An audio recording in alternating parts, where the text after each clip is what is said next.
जब भी हम गाड़ी लेते हैं तो उसके बाद में एक चीज़ बहुत ही ज़्यादा ध्यान में रखते हैं कि जिस गाड़ी को हम चला रहे हैं वो अच्छी सी माइलेज दे। अब कई बार ये होता है कि एक ही जैसी गाड़ी दो अलग-अलग बंदों पे होती है और एक गाड़ी वहाँ पे दे रही है 16 का माइलेज और वही गाड़ी दूसरे बंदे के पास देती है केवल 12 का माइलेज। अब ये सब क्यों होता है? और अगर आपकी गाड़ी बहुत कम माइलेज दे रही है, वैसे इंजन में कोई प्रॉब्लम नहीं है, बस केवल माइलेज ही कम आ रही है, तो किस तरह आप अपनी गाड़ी की माइलेज को इंक्रीज कर सकते हैं, कैसे अपनी गाड़ी की पावर जाए बिना माइलेज को बढ़ा सकते हैं, इस बारे में आज की अपनी वीडियो होने वाली है। इसमें आपको कुछ भी नहीं करना है, केवल छोटे मोटे पॉइंट्स हैं जो ध्यान में रखने हैं अपनी गाड़ी के साथ में। तो क्या क्या पॉइंट्स वो हैं वो आगे आप वीडियो में देखेंगे, तो प्लीज़ इस वीडियो को लास्ट तक जरूर देखना। और अगर आप नए मेरे इस चैनल पे तो इस चैनल को सब्सक्राइब करना और वीडियो को लाइक तो जरूर ही करना, क्योंकि एक लाइक और एक सब्सक्राइब करने से आपका कुछ नहीं बिगड़ेगा और मेरा बहुत कुछ बनेगा। तो जी आते हैं हम अपनी मुद्दे की बात पे। जो भी गाड़ी चल रही है उसमें सीधी सी बात है, एक इंजन तो लग रखा है, चाहे आपकी पेट्रोल गाड़ी है, डीजल है, सीएनजी, एलपीजी, उसमें कुछ भी मायने नहीं रखता है। यहाँ पे आपको सबसे पहले जो चीज़ देखनी है वो इंजन का पूरी तरह से मेंटेनेंस कंप्लीट रखना है।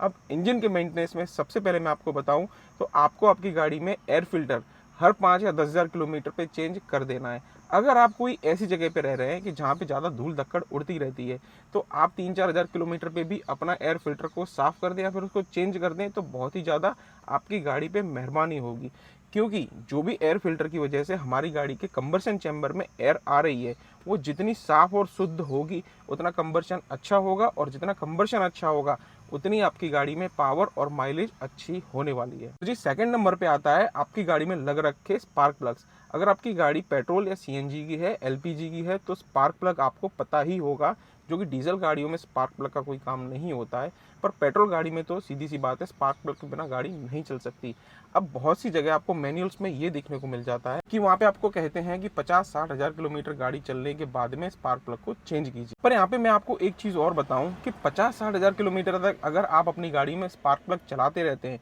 तो वो स्पार्क प्लग इतने ज़्यादा एफिशिएंट नहीं होते हैं अच्छे से आपकी गाड़ी में स्पार्क देने के लिए, पावर जनरेट करने के लिए, बहुत ही ज़्यादा वो ख़राब हो जाते हैं। तो अगर आप सीएनजी गाड़ी के ओनर हैं या फिर पेट्रोल गाड़ी भी आप चला रहे हैं, तो ज़्यादा से ज़्यादा 20,000 किलोमीटर चलाने के बाद में स्पार्क प्लग को चेंज कर दीजिए। इससे दो चीज़ होंगी, गाड़ी में स्पार्क तो अच्छा होगा ही, जिसकी वजह से माइलेज भी अच्छी बढ़ेगी, और दूसरी सबसे बड़ी बात, जितना अच्छा स्पार्क होगा आपकी गाड़ी में माइलेज के साथ साथ में पावर भी इंक्रीज होती है। और अगर आपकी गाड़ी में बहुत पुराने स्पार्क प्लग लग रखे हैं तो एक बार इतना चेंज करके आप देखिए, और अगर आपकी गाड़ी में इंक्रीज आपको नहीं मिलता है तो वीडियो पे आके बेशक डिसलाइक कर देना। और इन दो चीज़ों के बाद में एक ऐसी चीज़ है जो बहुत ज़्यादा ध्यान में रखनी होती है, वो है आपकी गाड़ी में पड़ा हुआ इंजन ऑयल। अब वैसे तो आप सभी जानते हैं कि इंजन ऑयल के बिना गाड़ी नहीं चल सकती, क्योंकि फ्रिक्शन होगा इंजन में, और फ्रिक्शन की वजह से जो भी स्पेयर पार्ट खराब हो जाएंगे, इंजन डेड हो जाएगा। पर पॉइंट यहाँ पे ये आता है कि कौन सा इंजन ऑयल डालें, क्योंकि इंजन ऑयल्स भी अलग अलग ग्रेड के हिसाब से होते हैं।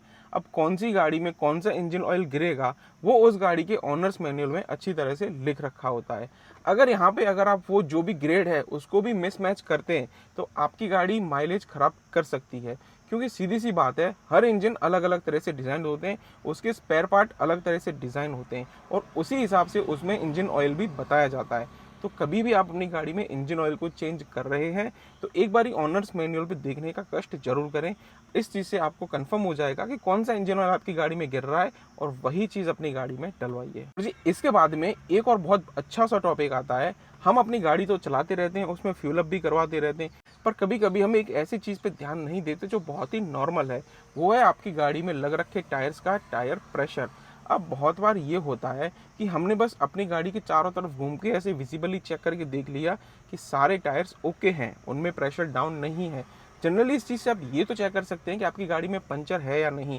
क्योंकि अगर ज़्यादा टायर डाउन होगा तो आप उसमें सीधी सी बात है पंचर है। और यहाँ पे आप ये चीज़ वहाँ पे इंश्योर नहीं कर सकते कि आपकी गाड़ी के टायर्स में जो भी प्रेशर होना चाहिए उतना प्रेशर है या नहीं। पहले तो मैं आपको बता दूं, आपकी गाड़ी में दरवाजे के पास में एक स्टिकर पे लिख रखा है कि कितना आपकी गाड़ी में टायर्स में प्रेशर होना चाहिए। अब अगर टायर्स में प्रेशर कम होगा तो टायर्स का सरफेस एरिया बढ़ेगा, जो भी गाड़ी आगे चल रही है ऐसे में टायर से फ्रिक्शन बढ़ेगा और इंजन को उतना ज़्यादा दम लगाना पड़ेगा, और जितना ज़्यादा इंजन को दम लगाना पड़ेगा तो सीधी सी बात है इंजन भी कुछ पीता है उसके बाद चलता है, तो वो भी वहाँ पे माइलेज को कम कर देगा। तो इतना कष्ट जरूर करिएगा कि अगर आप अपनी गाड़ी में जब भी फिलअप करवाने जा रहे हैं तो एटलीस्ट 15 दिन में एक बार अपनी गाड़ी में एयर प्रेशर को चेक करा लीजिए। और भाई अगर आप बहुत ही शौकीन हैं, जो अपनी गाड़ी को भगाने का शौक रखते हैं, तो मैं आपको एक चीज़ बता दूं, अगर आपकी गाड़ी 120 130 पे चल रही है तो वहाँ पे आपको माइलेज नहीं मिलेगी। और अगर आपको गाड़ी भगाने का ही शौक है तो शायद आपके लिए वीडियो तो शायद काम की हो ही नहीं सकती है, क्योंकि अगर आप अपनी गाड़ी में माइलेज को मेंटेन करना चाह रहे हैं तो यहाँ पे सबसे ज़्यादा आपको ये देखना पड़ेगा कि आपकी गाड़ी एटलीस्ट 80 से 100 के बीच में चले, 80 से कम भी ना चले हाईवे पे और 100 से ज़्यादा भी ना चले, क्योंकि 80 से लेके 100 का ये जो बीच का रोड मैप होता है ये हर गाड़ी के लिए इतना काम का होता है। अगर गाड़ी कोई इस लेवल पे चलती है तो वो बहुत ही अच्छी माइलेज आपको प्रोवाइड करती है। तो भाई अगर आप अपनी गाड़ी में माइलेज से प्यार करते हैं तो उस गाड़ी को ज़्यादा नहीं 80 किलोमीटर की स्पीड पे चलाइए, बहुत अच्छी माइलेज देगी आपको। बात हो रही स्पीड की तो एक चीज़ आपको यहाँ साथ में और एक बता दूँ, जब भी आप किसी सिटी में ड्राइव करते हैं तो वहाँ पे आपको पता ही है बार बार क्लच दबाना पड़ता है, बार बार ब्रेक दबानी पड़ती है, और जितनी ज़्यादा बार आप क्लच और ब्रेक को यूज़ करेंगे तो यहाँ पे भी पावर लॉस होता है और आपकी गाड़ी में माइलेज की यहाँ पे कमी आती है। तो भाई साहब अगर आप यहाँ पे सिटी में चल रहे हैं तो सीधी सी बात है, सिटी में चलते हुए ऐसा तो हो ही नहीं सकता है कि बिना क्लच और बिना ब्रेक के आप गाड़ी को चला पाएँ। लेकिन बहुत सी बार प्रॉब्लम यहाँ पे आके खड़ी हो जाती है कि कई लोग ऐसी गलतियाँ करते हैं कि हाईवे पे चले जा रहे हैं और गाड़ी चल रही है और बिना किसी बात के वो क्लच दबा देंगे और बैठ जाएंगे, गाड़ी को अपने आप रोल कर रहे हैं। ऐसी चीज़ों में ऐसी गलती आप बिल्कुल मत करिए। अगर आप किसी भी हाईवे पे जा रहे हैं और वहाँ पे ऐसी कोई ऑब्स्टिकल आपके सामने नहीं आ रहा है तो बेकार में ब्रेक का और बेकार में क्लच का मिसयूज़ ना करें। और इसमें एक चीज़ मैं आपको ऐड कर दूँ, बहुत सी बार यहाँ पे ये भी होता है कि जैसे हम अपने किसी भी ट्रैफिक सिग्नल पे खड़े हुए हैं, कोई भी सिटी में ट्रैफिक सिग्नल पे खड़े हैं, वहाँ पे हमने अपनी गाड़ी को फर्स्ट गियर में डाला, बेशक वहाँ पे मिनट बची हैं पूरी 1 और 1 मिनट के लिए हम क्लच को दबा के रखते हैं। तो यहाँ पे एक चीज़ होती है, जितनी देर तक आप क्लच को दबा रखेंगे उतना आपकी गाड़ी जो भी फ्यूल कंज्यूम तो कर ही रही है और साथ ही साथ जो क्लच पेडल्स हैं, क्लच प्लेट हैं, वो भी ख़राब होते हैं। क्लच वायर पे भी असर पड़ता है, क्लच बेरिंग पे भी असर पड़ता है। इन शॉर्टली पूरे क्लच सिस्टम पे कुछ ना कुछ डैमेज होता ही है। तो अगर आपकी गाड़ी कहीं पे खड़ी रखी है, जैसे कोई भी आपको ट्रैफिक सिग्नल मिल रहा है या कोई भी ऐसी जगह ऐसा ट्रैफिक मिल रहा है, आपको पता है कि अगले 3-4 मिनट तक आपकी गाड़ी आगे नहीं जाने वाली, तो ऐसे समय में थोड़ी देर गाड़ी को बंद कर दीजिए। अब यहाँ पे बहुत से लोगों को मन में ये सवाल आ सकता है कि जब भी हम अपनी गाड़ी को बंद करेंगे और अगर हमारी गाड़ी तुरंत हमको चालू करने की ज़रूरत पड़ती है तो ऐसे में गाड़ी एक्स्ट्रा फ्यूल भी लेगी, एक्स्ट्रा पेट्रोल या डीजल वो भी उठा लेगी। इस बात में सही और गलत क्या है वो मैं आपको बताता हूँ। आपको पता ही होगा कि आज से कुछ समय पहले की गाड़ियाँ, यानी ज़्यादा नहीं 20 साल पहले की जो गाड़ियाँ हुआ करती थी, उनमें ये थ्योरी बिल्कुल फिट बैठती थी कि जब भी हम गाड़ी में सेल लगाते हैं तो हमारी गाड़ी फ्यूल उठा लेती है, करीबन 100 से 150 ml तक फ्यूल ले लेती है, तब जाके गाड़ी स्टार्ट होती है। पर बात करें अभी की जो मॉडर्न गाड़ियां हैं, इनमें ये तकलीफें नहीं होती। तो जी अगर ट्रैफिक में 10 सेकंड तक अगर आपको गाड़ी खड़ी करना पड़ सकता है तो कोई प्रॉब्लम नहीं है, पर अगर 10 सेकंड से ज़्यादा यानी तकरीबन आधा मिनट या 1 मिनट या 5 मिनट के लिए आपकी गाड़ी को ऐसे ही खड़ी करना पड़ रहा है, तो अगर इंजन ऑफ कर देते हैं और अगर आपको दोबारा से इंजन ऑन करना भी पड़ा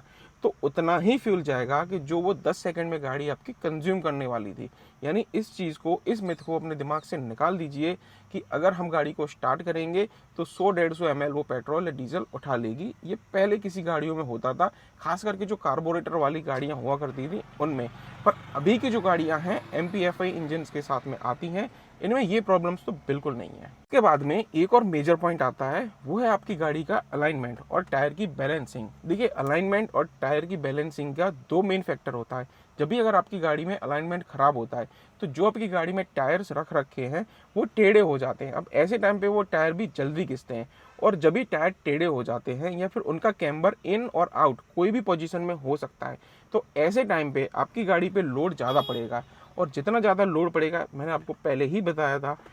आपकी गाड़ी बहुत ही कम ऐसे में माइलेज देगी, क्योंकि चलती फ्यूल से है, लोड बढ़ेगा, फ्यूल भी ज़्यादा वो कंज्यूम करेगी। तो ज़्यादा नहीं 5 या 7,000 किलोमीटर पे अगर नहीं पॉसिबल हो पा रहा है तो जब भी आप 10,000 किलोमीटर पे अपनी गाड़ी में सर्विस करा रहे हैं तो एक बार ही अपनी गाड़ी का व्हील बैलेंसिंग या व्हील अलाइनमेंट आप चेक जरूर करवाएं। इससे आपकी गाड़ी में राइड क्वालिटी तो बढ़ेगी ही, आपको गाड़ी चलाने का मज़ा भी आएगा और साथ ही साथ आपकी गाड़ी में माइलेज भी इंक्रीज होती है। तो ये कुछ छोटे मोटे पॉइंट्स थे, अगर आप इनको ध्यान में रखते हैं तो आप डेफिनेटली अपनी गाड़ी की माइलेज को इंक्रीज कर पाएंगे। और क्या अगर आपकी गाड़ी में माइलेज कमी आ रही है और इन सारे पॉइंट्स को यूज़ करने के बाद में अगर आपकी माइलेज में थोड़ी भी बढ़ोतरी आ रही है तो वीडियो के एंड में एक कमेंट जरूर छोड़ना। और ओवरऑल इस वीडियो में दी गई जानकारी अगर आपको 1% भी अच्छी लगती है तो प्लीज़ इस वीडियो को लाइक जरूर करना और चैनल को सब्सक्राइब जरूर करना। और मिलते हैं अगली किसी ऐसी वीडियो में, तब तक के लिए जय श्री राम।